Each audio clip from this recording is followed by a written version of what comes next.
What's going on, guys? We're here today for part the second of Doomsday Dawn in Pale Mountain Shadow. We're talking all about it in our AP review series. I'm super stoked to bring this one to you guys because it was a lot of fun and I have a lot of stuff to say about the things that go down in this adventure path, how I feel about them, how my party felt about them, and what I think they mean specifically for the Pathfinder playtest moving forward into 2nd edition. So, guys, if you're liking what you're seeing, remember, hit that like button, hit that subscribe button. Today, this episode of your Pathfinder Adventure Path Reviews was brought to you in part by, again, I think the man who requested that I do these, Zendarin's player in Pale Mountain Shadow, Interplanetary Samurai. Justin, thanks for your help.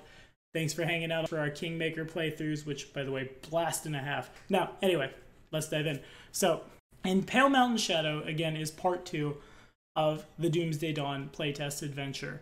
It takes place around the time of the Legacy of Fire adventure. There are a lot of little Easter eggs in there as you travel throughout Katapesh to explore an Osiriani tomb to find a countdown clock. We see a lot of really interesting stuff in this part of the playtest, and a lot of it, frankly, at least for my party, was really deadly. I won't go into the super nitty-gritty on the encounters with the exception of a couple, but the TLDR of this part of the playtest is you're racing against a group of evil-aligned people working for the other faction, trying to get this clock from this tomb. Lots of running up mountains, running through tall grass, across rivers, and eventually a proper mini dungeon crawl. We see a lot of things for the first time here in the Pathfinder playtest. The first thing right off the bat that I want to talk about is exploration mode. A lot of this game does take place in exploration mode. A lot of it is, again, overland travel over the course of several days, and my party, if they did not have a druid, would have taken a lot longer doing it, probably.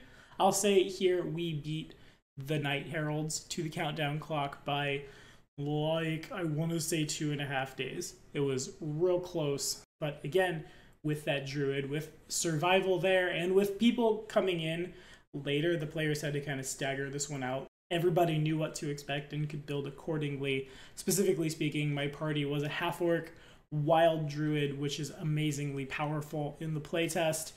A goblin wizard by the name of Chewy, who, Matt, that's your name. We also had a dwarf wild barbarian for a while, but he had to drop, unfortunately. And as we moved forward, we were joined by an elf rogue and a human cleric of Sarenrae. And in exploration mode, a lot of times, really it was only like the druid or the wild barbarian that had things to do, rolling survival to pick out paths through the mountains, rolling survival to find the fastest paths, things of that nature. And so really, I think a lot of the stuff that we see in exploration mode right now is kind of arbitrary. It's also very limiting from my experience using it in other games. In Lordly Caliber, there's a session where we run around in the ruins of Corvosa. Fun. And when we're moving around the city, I did use exploration mode. Really, a lot of it was kind of just like, okay, as we're moving through the city, I could make a knowledge check, but I'm going to be super tired by the time I get there. Like, basically, if you do anything but wander or try to sneak. And I think a lot of that could be solved by just, like, going around the room and, like, you, ranger, what are you doing? Sweet. You, fighter, nothing to fight. Pick something else to do. What are you doing? Cool, etc., right? I don't necessarily think exploration mode is bad. I guess I should renege the arbitrary thing, but I think it could be changed. I think it could be reworked. I think it could be a little less, you do this, or you wander. Really, I think the 4 degrees of success thing comes in here as well. Just ask your players what they want to do, set a DC using ye old table, and perhaps a fumble fatigues you or you get lost, things of that nature. Speaking of getting lost, we almost lost our rogue in the trek up to the tomb.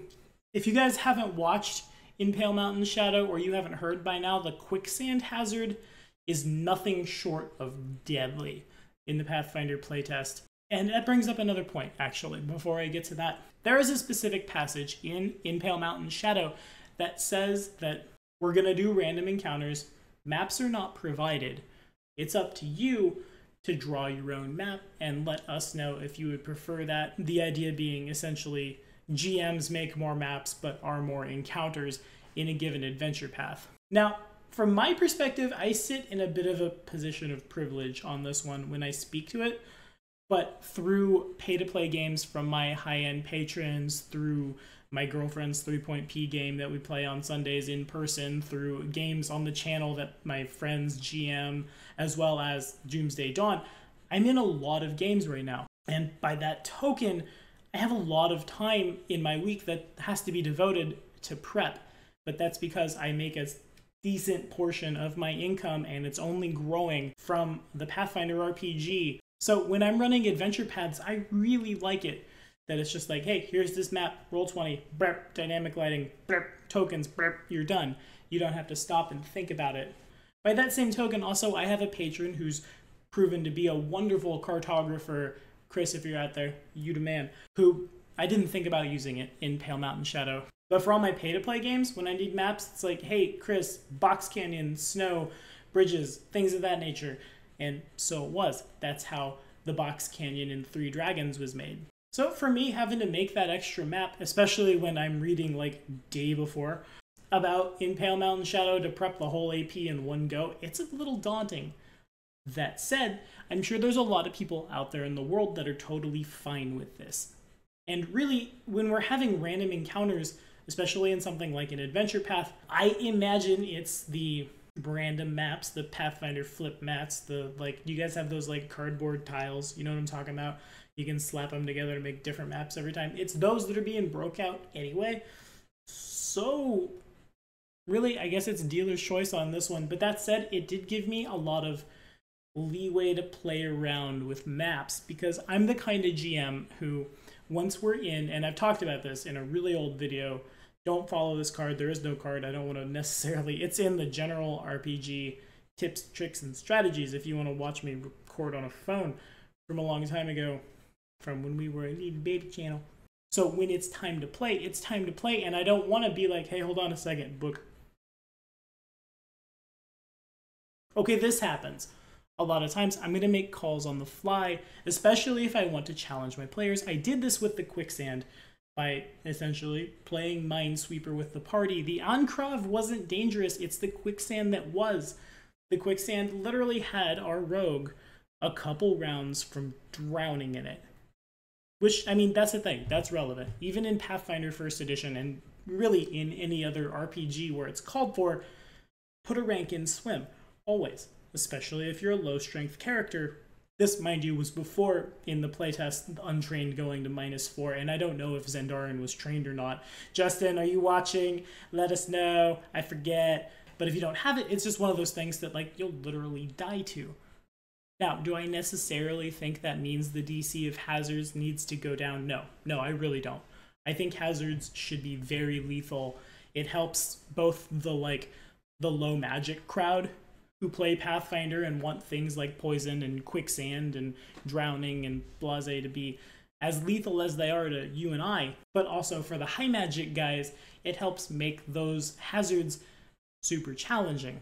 Again, what I think should happen is I think assurance should bump up a little in response in such a way that people who take assurance can have a response to that. Literally, though, quicksand kills you in real life, so I'm cool with this. And it challenged my players so much, and we missed a week here and there. All in all, it took us 5 sessions to get through in Pale Mountain Shadow, and a lot of that was because of that quicksand eating up half a session. So, of course, we would fall a little behind, again, missed weeks. The playtest right now is we're halfway through Somberfell Hall. I'm gonna say the combat might take 2 sessions, maybe. My party's pretty smart. I'm actually generally really proud of my party's ability to strategize, I'll say here. And also, it took a while because we're all kind of becoming friends. We've learned to roleplay together and bounce back and forth legitimately. This is one of my favorite groups. So much so that if you haven't heard, when we get done with Doomsday Dawn, we're going to do a 1 EAP. Right now, it's looking like it's going to be Carrion Crown, which I'm stoked for. There may be some other ones. There's still a little bit of talking. There's a couple of new bodies. We'll do a bigger vote at some point, probably. But it's going to happen. Anywho, I digress. It was so difficult for my players to get past that quicksand, and we'd fallen behind, that I did level them to 5 and buff all of the encounters in response. What I did was I put a barbarian level on the immediately after a Gnoll camp that was super easy Manticore fight. I put a ranger level on Zakfa, the leader of the Gnolls that they were fighting, and I gave him a Minotaur, and I let his little baby Gnolls jump around so they could get behind the party in that super narrow pass. And I decided I would use more mummies for that very last fight because I didn't know if they'd need to rest, and oopsie Night Heralds. But even without that barbarian level, the Manticore was also very challenging. Literally, that was Session 2, Chapter 3, oops, we leveled, was the Manticore fight. And that's because, again, when we give the GMs a little bit of room to play around with a map and stuff, yes, the Manticore fight is supposed to take place on a flat plane where the thing dives down at you, but in the getting up to it, everyone who wasn't our wizard fumbled the climb check, and so it's just him. If he hadn't taken Meld with Stone, I'd have killed Chewie right there. Chew toy to the Manticore, who didn't even, I think I forgot to put a class feat on him. I did it on the fly. Basically, I just gave him 18 hit points, upped his hit, upped his saves, like applying a level to a monster in 1E. But that fight was still super difficult, and you know what got us through it? The Wild Druid. And also the fact that everyone can cast Fireball in that party. We had the Serenite Cleric at that point, and that's mean. But the Wild Druid of the Pathfinder playtest is proving to be really powerful. That much temporary HP to throw around is nothing to shake a stick at, and also the spider form and its persistent poison is terrifying when you don't have a means to stop it. And I'm pretty sure, since I didn't have any anti-venom, nor did I have ranks in medicine, I was very dead. Spider bit me, the dot starts ticking. Dots are really powerful in this game, and ultimately, that's what brought that Manticore down. Without it, I kind of worry for what would have happened to the party. Also, the spider's climb speed was super nice to climb up the hills when the rogue and the cleric couldn't get it in, and they didn't have line of sight to the Manticore until the very end as well. All in all, this AP has proven to be a super big blast so far. I've really enjoyed it, and why yes, we will see those Night Heralds at some point in the AP. But that's all we have for today. Thank you guys so much for hanging out and watching. Have you played through Doomsday Dawn? Have you played through In Pale Mountain Shadow? Did you have that rank in athletics? Did you die to the quicksand? Did you die to the Manticore? Oh, also, fun fact. Turns out if an animal isn't war trained, it's auto fleeing 3, and I didn't do that for those camels. But they were spooked, but they should have been more spooked. Oopsie for me. My bad, guys. Let me know what you're thinking in the comments below. And again, thank you guys so much for your support and for watching and for hanging out. As soon as we get done with the fair at Somberfell Hall, assuming there's not a big update again, we'll have another one of these. We'll see you then.